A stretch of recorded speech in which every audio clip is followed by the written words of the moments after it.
Siddharth, now this is some shocking bit of information that has come in, where two of those who've been confirmed to have been killed are also members of the JDS, which is a political party here in India.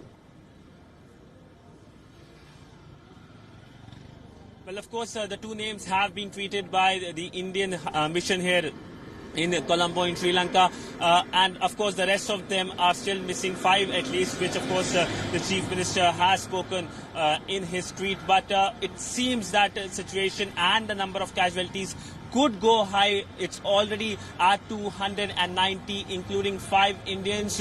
But the scale and the magnitude of the attack was so big and strong that still the government here is trying to find out the people who can't be identified. Remember, the Sri Lankan MFA, the Foreign Affairs Ministry, yesterday in a release said that there are few foreigners who are still to be identified, yet to be identified. The number is around 10 or 11. So there are, of course, speculations going around. But, of course, this is something that the government is trying to make sure that rumor mill doesn't start here in Sri Lanka, and there's no fake news. And that is why there has been clamped down on social media here in Sri Lanka. So it's very difficult to communicate or know any information here other than, of course, the state broadcaster. But, of course, this development coming in the back of the External Affairs Minister, Sushma Swaraj, yesterday tweeting that 3 Indians have died and now 2 being confirmed by the mission here in Sri Lanka. Absolutely, indeed. And Siddharth, very quickly, at this point of time, considering that there is such a positive information in terms of the number of people who have been killed and in terms of how many have been injured, do we know as to how many Indians at this point of time are still believed to be missing? Well, there is no official figure given out, and of course the mission here is trying to be very cautious when it comes to putting out any number. It wants to confirm, reconfirm, and of course tell the family members, and of course then tell the world through tweets or through any releases. But there All right, Siddharth, I'll have to interrupt you there because there is a big development that is coming in, where the United States has in fact put out an advisory where Washington says that terrorist attacks in Sri Lanka may in fact continue. Washington has also issued a travel advisory for its own citizens, saying that the terrorists could continue to target tourist areas, including transport facilities and other shopping malls. So this is an advisory that has now been issued by the United States, where it says that it has credible intelligence that terror attacks in Sri Lanka could in fact continue in the near future. It's also issued a travel advisory to its own citizens, saying that the terrorists could continue to attack tourist areas. And my colleague Siddharth Sibil, who is presently joining us from Colombo, is still with us. Siddharth, in the wake of this advisory that has now been issued by the US government, because this is actually a little disconcerting. Yesterday we saw 8 bomb blasts, and now the US advisory says the terrorists could still continue to strike targets within Sri Lanka.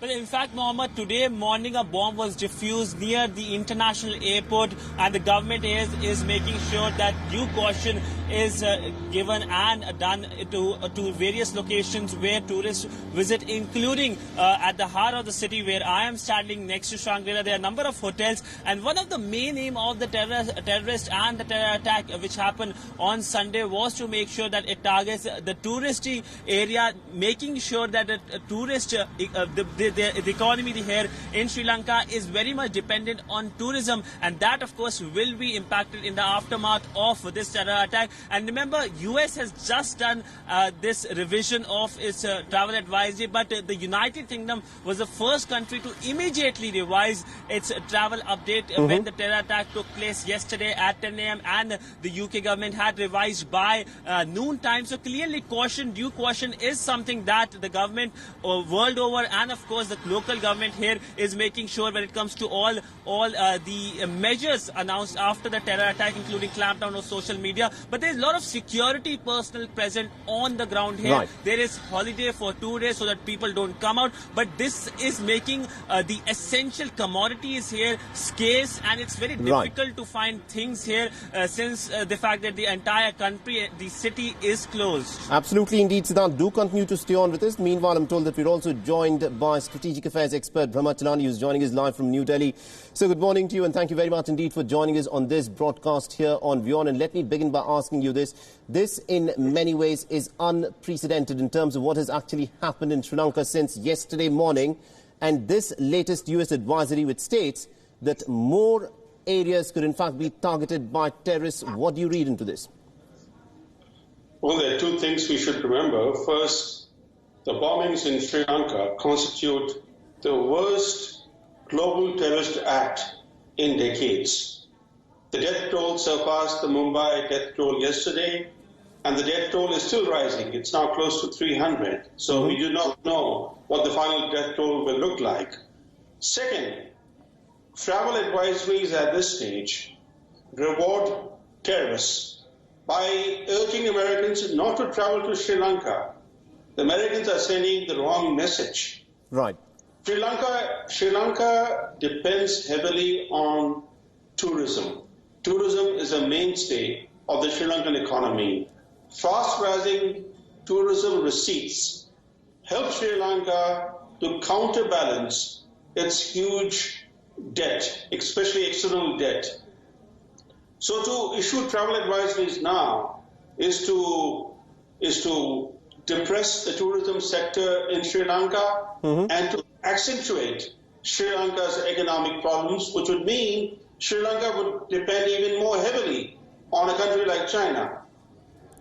Right, I think that's an important point, but to actually, talk about in terms of the crisis that is unfolding in the country, at this point of time, the Sri Lankan government officially has not put out as to who could have been responsible, but over 20 people at this point of time have been detained in connection with the blasts that have taken place.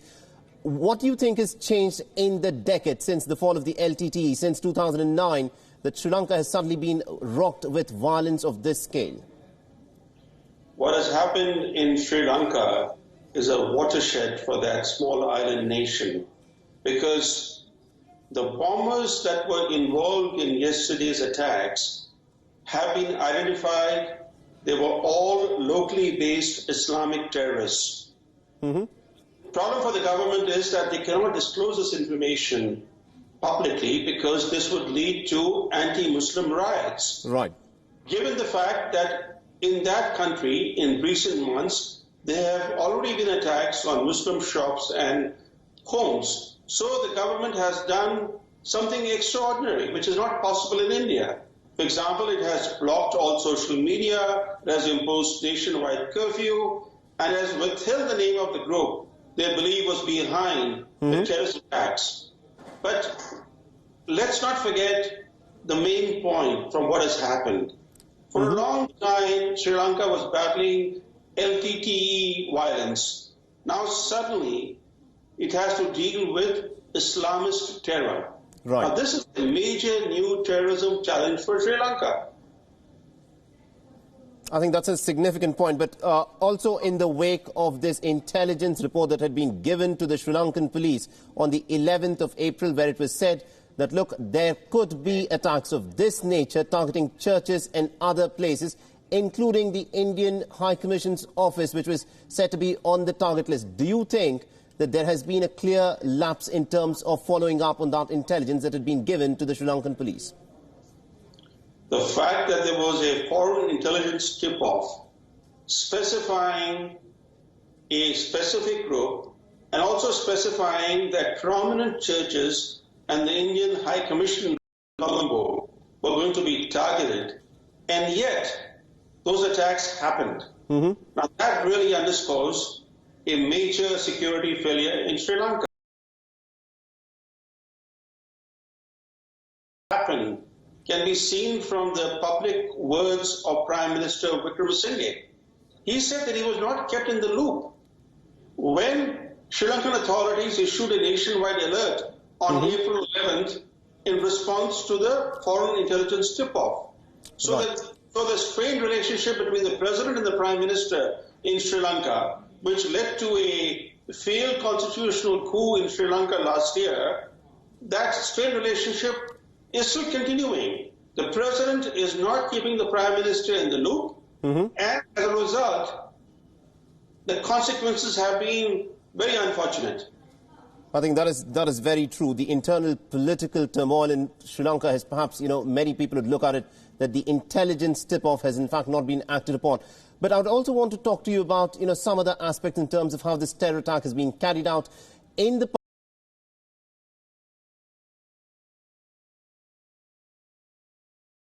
for the attack pretty much in minutes after the attack takes place. But that has not happened this time round.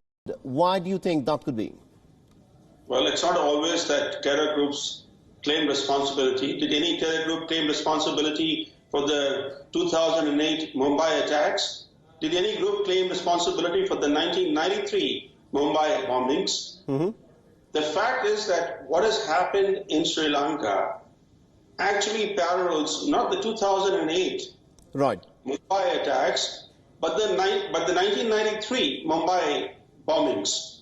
Because in Sri Lanka, what happened yesterday was that 6 targets were chosen and they were bombed. This is what happened in Bombay, which became Mumbai later, in 1993. What happened in Mumbai in 2008 was different. Bomb blasts that were carried out in very similar to the 1993 Mumbai attack method. So no group claiming responsibility in Sri Lanka should come as a surprise, because we already know that the Sri Lankan authorities have identified the group they believe was behind yesterday's bombings. They are withholding the name of that group largely to maintain law and order in Sri Lanka. And given the island's tenuous relations between the majority Sinhala community and Muslims, they have a serious law and order challenge to deal with. Absolutely, and also considering the fact that this is an act of violence that has taken place 10 years after the end of the civil war. So my question to you is effectively, is Sri Lanka now looking at a protracted period of time when attacks of this nature will have to be looked at very, very seriously? It's a good question. Nobody has the answer to that, because terrorism is an invincible enemy. You don't see the enemy. The enemy strikes when it sees an opportunity. And no one can say whether there will be further attacks in Sri Lanka or whether Sri Lanka will be able to deal with the terrorism scourge in a way that the terrorists do not feel emboldened to carry out major new attacks. But this is certainly a major new challenge. There was no Islamist terrorism in Sri Lanka. Suddenly, yesterday's bombings have meant the dawn of a new challenge. And the fact that the Muslims constitute nearly 10% of Sri Lanka's population, and a small fringe element among the Muslims has been radicalized. Some of them even went to Syria to wage jihad and have returned to Sri Lanka.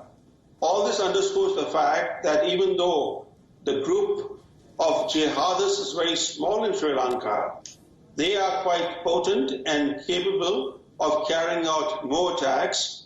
But I think the bigger challenge for Sri Lanka, in addition to dealing with this Islamist scourge, is to ensure that there are no Sinhala attacks on Muslims. Because if the cycle of retaliation continues, then Sri Lanka's ethnic harmony, sectarian harmony would be disturbed in a way that will be very difficult to restore balance and harmony in society, and will make the Muslims even more alienated in Sri Lanka. And that in turn will fuel greater Islamist violence in Sri Lanka. Therefore, the response has to be carefully moderated. The elements responsible have to be identified and punished speedily. But the innocent people should not be harmed in any way. Absolutely, indeed. I think you've summed it up very beautifully for us. Thank you very much indeed, Brahma Chelani, for joining us on this broadcast and getting us your insights in terms of what is playing out in Sri Lanka at this point of time. It is unprecedented. 8 bomb blasts ripped through Sri Lanka. And this morning, there was also another pipe bomb that was found near the airport in Colombo, which has now been defused. We'll continue to track the updates. And this of course, will be a lead story here on WION. 8 attacks.